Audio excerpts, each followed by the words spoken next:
Have you ever just felt like the universe somehow forgot to hand you a script? Well, today in this explainer, we're diving deep into that exact feeling. Think of this exploration as a graphic novel-style descent into the very roots of biblical philosophy and existentialism. We're tracking a mythic fable, the story of the dark sage and the three masks of melancholy. We're going to discover how humanity has historically stripped away its most comforting fictions to find what truly lies beneath. Okay, let's get right into it.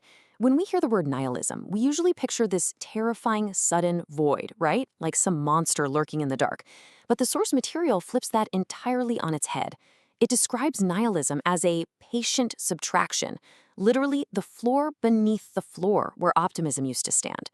So we're not looking at a terrifying ending to be feared here. We're actually looking at a solid, stabilizing foundation for our entire narrative today. Section 1. The Dark Sage's Descent. The Collapse of Consoling Architecture. I absolutely love the physical metaphor used here.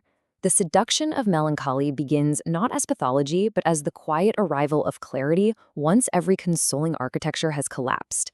It's like clarity only really shows up when our comforting illusions finally crash down around us. The dark sage doesn't inherit some grand, heroic triumph.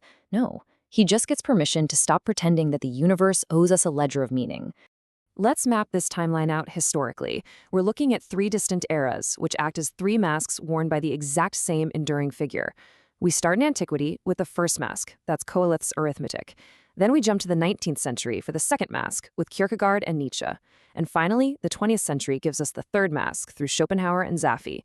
Each era systematically strips away one more fiction from the human experience. So let's zoom in on antiquity, Koheleth and the first mask, the sanctuary of grief. We're entering the wisdom tradition of biblical philosophy here. Now, Koheleth does this fascinating kind of philosophical arithmetic. He exposes vanity not as some divine curse, but just as a unit of measurement under the sun. And the math, it's pretty stark. The wise man and the fool, they share the exact same grave. And gaining more knowledge only proves to give you more sorrow.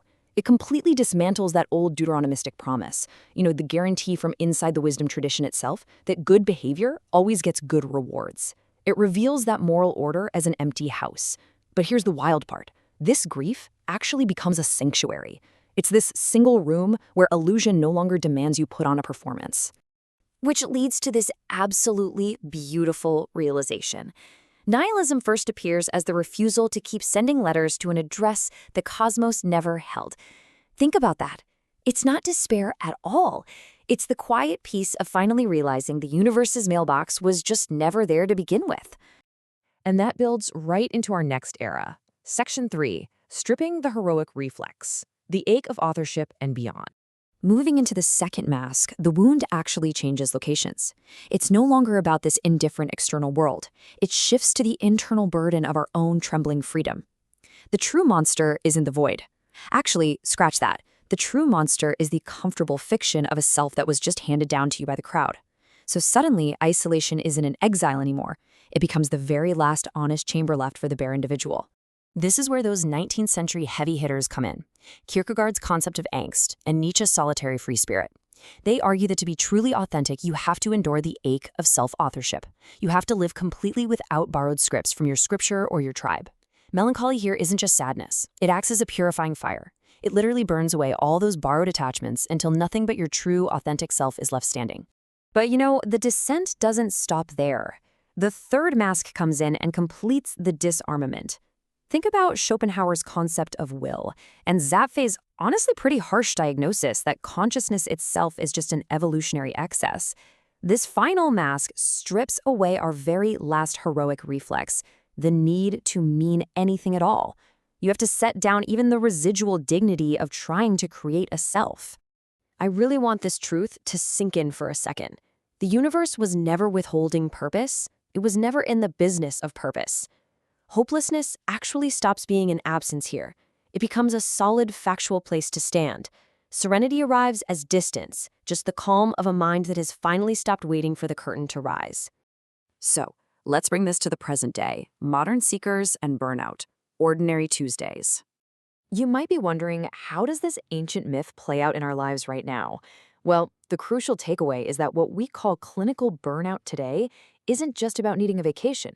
It's actually the exact same ancient realization, just applied to ordinary Tuesdays. Burnout is literally Koheleth's vanity arriving by the glow of a modern screen instead of the heat of the ancient sun. Our source introduces this highly relatable character, the cynical inquisitor. This is a modern seeker who slowly realizes that his own three coats are completely identical to the sage's historical masks. His righteous crusade thins out into doubt, and then that doubt turns into a sort of clinical vigil.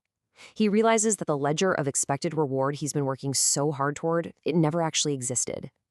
Peace is finally purchased by subtraction alone, just the removal of every false unit of measure until the scale finally comes to a rest. Now, check out the sage's encounter with the optimistic youth, which sages this whole descent in miniature. Suffering is revealed as a structural part of appetite itself. The youth is offered only 2 tables. On the left, we have Koheleth's table, modest bread taken without illusion. On the right, Schopenhauer's table, a completely cleared table of total renunciation. And what's missing? The 3rd table, that grand ladder of meaning. It was simply never in the room. Faced with this stark reality, the optimistic youth departs in silence. But this is key. That silence isn't a conversion to some depressing new doctrine. Not at all. It marks the permanent setting down of unearned certainty. It's the quiet, profound release of an illusion. Which leads us to the climax of our fable. Confronting the demon's spirit, the open doorway. We finally reach the threshold. The sage faces the demon spirit of the abyss, and the spirit speaks this incredibly profound truth. Knowledge is the oldest and most accurate name for the void. The void is an emptiness. It is an evil. It is pure, unvarnished knowledge. Because when you look into that abyss, what gazes back isn't a monster, and it certainly isn't a god. It is simply the fact of your own looking returned to you without a single drop of commentary. Nihilism, if you take it as an ending, will absolutely devour you. But taken as a floor, it simply holds your weight.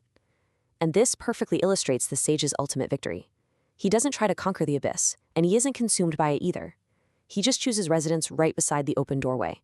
The silence on both sides of the threshold becomes the exact same silence. Finally, we transition away from the abyss, the library of melancholy vigil kept in ink. We step into the warm, quiet finality of an archive.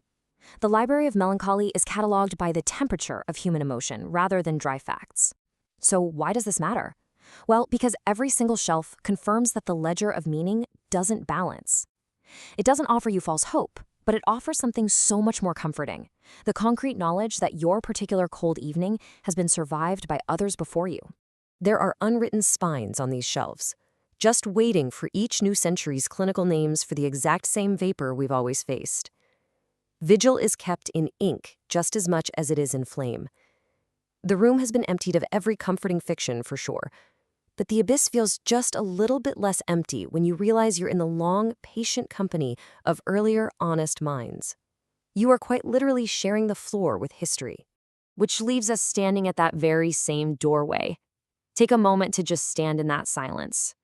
If nihilism really isn't an ending, but the floor beneath the floor, how does this void redefine the fact of your own looking?